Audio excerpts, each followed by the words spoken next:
Mulheres do Jardim Nicé, em Bauru, aprendem a montar e a vender saladas para ter uma fonte alternativa de renda. A ideia surgiu de um projeto desenvolvido por alunos do Grupo Enactus da Unesp, que realiza ações de empreendedorismo social. Hoje vamos rever uma pesquisa que investiga as contribuições da atividade física no controle da pressão arterial em pacientes que tratam de osteoartrite no joelho.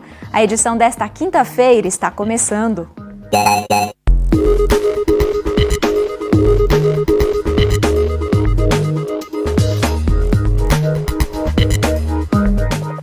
Boa noite. Duas mulheres no Jardim Nicé, em Bauru, estão conseguindo garantir renda extra para as famílias com a produção e a venda de saladas. A ideia surgiu depois que alunos do Grupo Enactus da Unesp estiveram no bairro, identificaram as necessidades das moradoras e ofereceram capacitação para que elas pudessem empreender. Vamos rever a reportagem de Otávio Frabetti. Porta-malas do carro cheio. Assim começa a segunda-feira da Laís. Após ir às compras, a estudante de engenharia leva os produtos para a cozinha dessa igreja, no Jardim Nicé, em Bauru. Ela é uma das responsáveis pelo projeto Saúde Embalada, uma iniciativa do Grupo Enactus da Unesp que busca desenvolver ações de empreendedorismo social. Depois de uma pesquisa com a comunidade do bairro, surgiu a ideia de capacitar mulheres para montar e vender saladas. A gente fez questionários e perguntas para o bairro todo, para todas as pessoas do bairro. E a gente identificou o perfil do bairro. E aí, estudando o perfil para ver qual que a gente tinha mais capacidade de desenvolver algum projeto, a gente decidiu fazer culinária, já que era um hobby bem frequente em todas as pessoas do bairro. Com os produtos comprados, começa o trabalho da Beatriz e da Bianca. Elas, primeiro, fazem a higienização dos alimentos. Depois, é hora de picar todos os ingredientes. E então, preparar as embalagens. Cada refeição tem aproximadamente 220 gramas e os pedidos são recebidos pelas redes sociais do projeto. No cardápio, 8 tipos de folhas e legumes. Há ainda a opção de adicionar acompanhamentos, de acordo com a preferência do cliente. Um molho à base de queijo parmesão e mel dá um gostinho especial à refeição. Tudo acompanhado por um ingrediente essencial, a satisfação em participar da iniciativa. Foi um momento, como eu falei, de precisão mesmo, que eles acolheram a gente, eles nos acolheram para estar dando esse apoio moral, esse apoio financeiro. Particularmente eu gosto bastante de estar aqui fazendo salada. Eles são muito esforçados também, sempre se dedicando, tirando o tempo deles, que eles não precisam disso, eles não precisam estar ajudando a gente, mas eles sempre estão dedicando o tempo deles para nos ajudar. Então é bem satisfatório mesmo. A venda das saladas garante renda extra para as cozinheiras. O dinheiro vai para a compra de novos produtos e o que sobra é dividido entre elas. No caso da Bianca, o trabalho deu a ela um respiro no orçamento doméstico. Toda semana eu tenho um dinheiro que eu sei que eu posso comprar alguma coisa diferente. Me ajuda bastante, mudou muito minha vida. E até a chance de pensar em novas oportunidades de aplicar o que aprendeu. Querendo ou não, já é uma experiência que eu já estou tendo, né? Fazendo. Eu estou tendo uma experiência. Eu sei que eu acho que eu conseguiria fazer. Conseguir, tipo, um serviço, se aumentar, né? Assim, ir mais para frente, né? E mais além. Depois de prontas, as marmitas recebem etiqueta personalizada e são colocadas em bolsas térmicas. Dali, elas percorrem um trajeto curto, de pouco mais de 1 quilômetro, até o campus da Unesp, onde são comercializadas. As marmitas são entregues todas as segundas e quartas-feiras, na hora do almoço e no fim de tarde. Agora, na época mais fria, são pelo menos 40 pedidos por dia.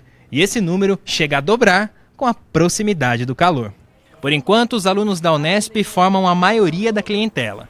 Eles são atraídos pela possibilidade de ter uma alimentação mais leve e equilibrada.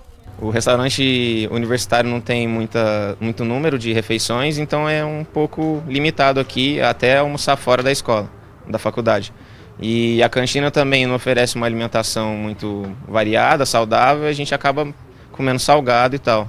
E agora com o Saúde Embalada a gente pode oferecer uma alimentação saudável e acessível para todos os estudantes aqui da Unesp. Já essa aluna de engenharia aderiu à saladinha pela praticidade e pela possibilidade de ajudar o projeto. Tentei fazer uma vez imitar essa salada, meu Deus, dá muito trabalho. E fica caro também, então compensa muito mais você comprar uma coisa que vai estar ajudando duas mulheres e ter uma vida saudável também, sem ter tanto trabalho.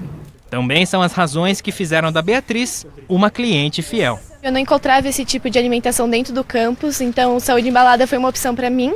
Me atrai muito saber que ao mesmo tempo que eu posso ter uma alimentação saudável, eu posso ajudar as pessoas, isso é muito motivante, isso me anima a querer comprar cada vez mais a salada. A expectativa da Enactus agora é ampliar a iniciativa e colocar as saladas no cotidiano da população bauruense.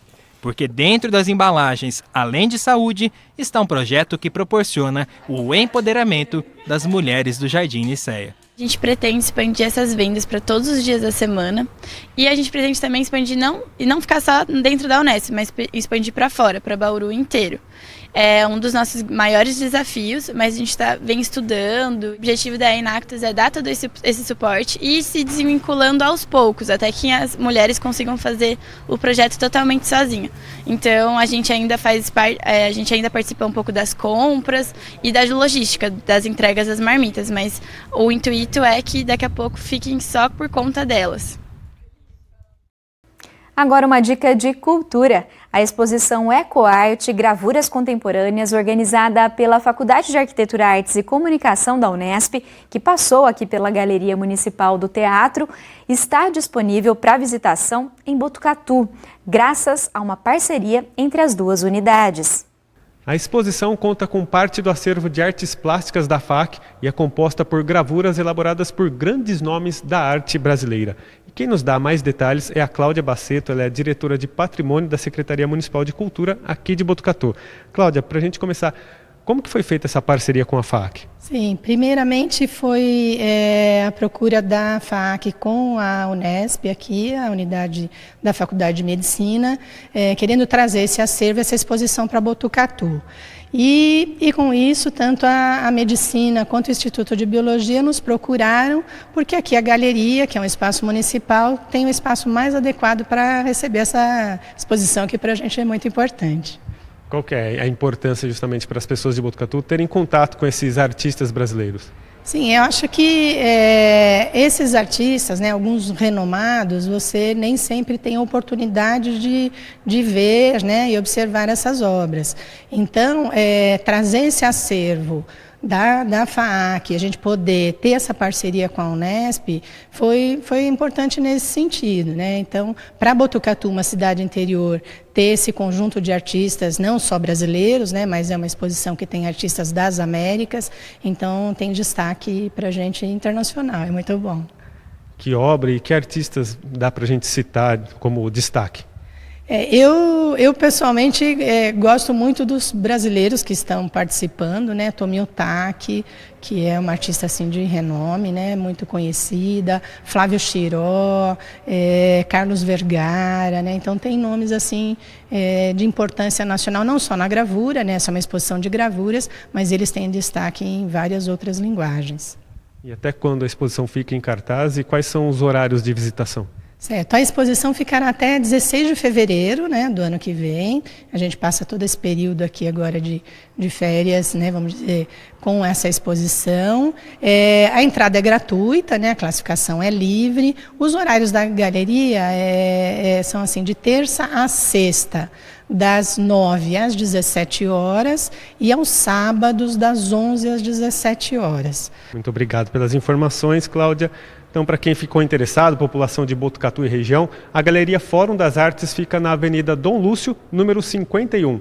Outras informações podem ser obtidas pelo telefone 3811-1481, DDD 14. Júlio Penariol, para o Unesp Notícias. O Laboratório de Pesquisas em Exercício Físico e Doenças Crônicas da Faculdade de Ciências da Unesp em Bauru se uniu ao Instituto de Ortopedia e Traumatologia da Faculdade de Medicina da USP para investigar o papel da atividade física sobre o controle da pressão arterial de pacientes que passam por tratamento para osteoartrite de joelho. Ainda é um mistério porque indivíduos com essa doença apresentam aumento da pressão arterial. Por isso, os resultados obtidos pela investigação conjunta estabelecem um ponto de partida para se pensar em formas de enfrentar o problema. O professor Emanuel Ciolac, do Departamento de Educação Física da Unesp, em Bauru, é um dos pesquisadores envolvidos no estudo que teve os resultados publicados recentemente em uma revista internacional. E é com ele que eu converso agora para a gente entender um pouco mais das implicações dessa pesquisa. Professor, para a gente começar, queria que você explicasse então o que é a osteoartrite e o que já se sabe sobre os casos de pressão alta nos pacientes que têm essa doença. Primeiramente, obrigado pela oportunidade de estar aqui nessa entrevista.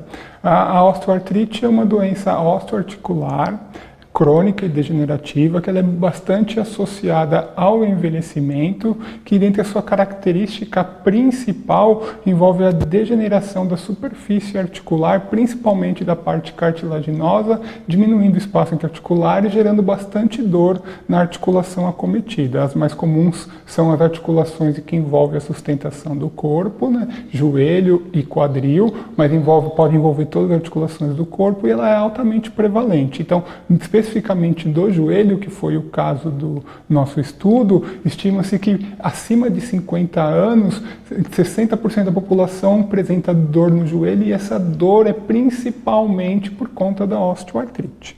Tá? E essa doença ela não tem só o aspecto músculo-esquelético. Por ela promover a inflamação e ela está associada a outros aspectos que também estão relacionados a doenças cardiovasculares, como obesidade, sedentarismo, o processo inflamatório sistêmico. Então ela também tem uma maior incidência de doenças cardiovasculares, entre elas a hipertensão. O quanto exatamente há mais do que na população que não tem osteoartrite ainda não é sabido, mas só sabe que comparando populações que têm e não têm osteoartrite, a prevalência de hipertensão é maior. E como que nasceu, professor, essa proposta de trabalhar em conjunto com a equipe lá da USP? Esse, na verdade, é um estudo longitudinal, que ele já está no seu 5º ano de segmento, é o segundo estudo, que no primeiro estudo ele teve duração de 3 anos, que ele teve início antes da minha chegada aqui na Unesp de Bauru. Eu já trabalhava lá no Hospital das Clínicas, a gente iniciou esse estudo analisando o efeito de um programa educacional interdisciplinar para o tratamento dos indivíduos com osteoartrite. A minha linha de pesquisa sempre foi mais voltada para a área cardiovascular e metabólica, né? E como a gente viu essa associação entre a doença cardiovascular e a osteoartrite, então a gente resolveu também investigar essa variável especificamente. E com a minha vinda aqui desde 2012 aqui na Unesp de Bauru, a gente estendeu o estudo por mais 4 anos, né, e continuamos com essa parceria com o Hospital das Clínicas. E como que a pesquisa foi conduzida na prática? Na prática, ela é composta de um grupo interdisciplinar que envolve ortopedistas, profissionais de educação física, fisioterapeutas, terapeutas ocupacionais, serviço social e nutrição, onde cada um, especificamente na sua área, passava um programa educacional para os indivíduos que têm osteoartrite, né, que pode ser feito para eles minimizarem a progressão da doença, aliviarem os sintomas e cuidar da sua saúde como um todo. E, independente do grupo interdisciplinar, era reforçado a importância da prática de atividade física, atingindo a recomendação da Organização Mundial de Saúde, que são 30 minutos no mínimo diários de exercício de atividade moderada, 5 vezes na semana, associado mais aos exercícios de fortalecimento. Ou realizar 3 sessões diárias de alta intensidade por pelo menos 20 minutos cada sessão, né? E com isso os indivíduos eles eram classificados no início e no final de estudo, de acordo com essa recomendação, em ativos, quem atendia essa recomendação, ou insuficientemente ativos, que não atendiam essa recomendação. E as variáveis de pressão arterial, índice de massa corpórea e capacidade aeróbia foram avaliados ao longo de 1 ano de segmento. E quais são esses principais resultados que vocês chegaram, que inclusive estão publicados nesta revista internacional? O principal achado foi especificamente com os valores de pressão arterial. né? Que a gente sabia da prevalência dessa doença, a hipertensão ser mais elevada na população, mas a gente não sabia que num período tão curto de tempo, no indivíduo que não fazia atividade física, com o tratamento específico só com a evolução da doença, os níveis pressóricos subiam. Então a gente notou que quem no início do estudo era inativo ou insuficiente ativo e se manteve no final do estudo, no período depois de 1 ano, a pressão, tanto sistólica quanto diastólica, elevou significativamente. Aproximadamente 10 milímetros Hg, que é um valor bem considerável. Nesse espaço de 1 ano? Nesse espaço de 1 ano, é bastante.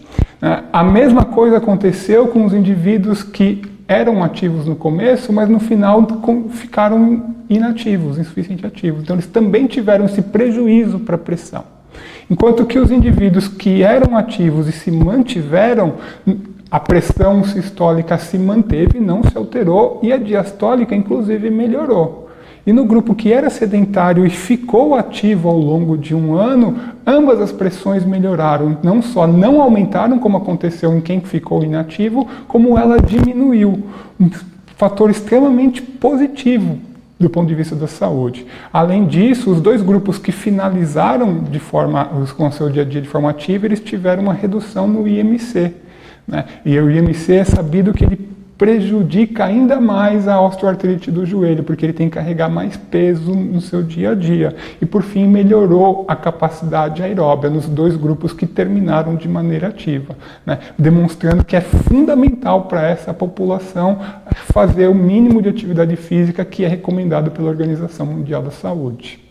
Legal. E como que essa investigação, esse estudo, professor, se alinha com o que vocês pesquisam aqui dentro do LEDOC, né, que é o Laboratório de Pesquisa em Exercício Físico e Doenças Crônicas?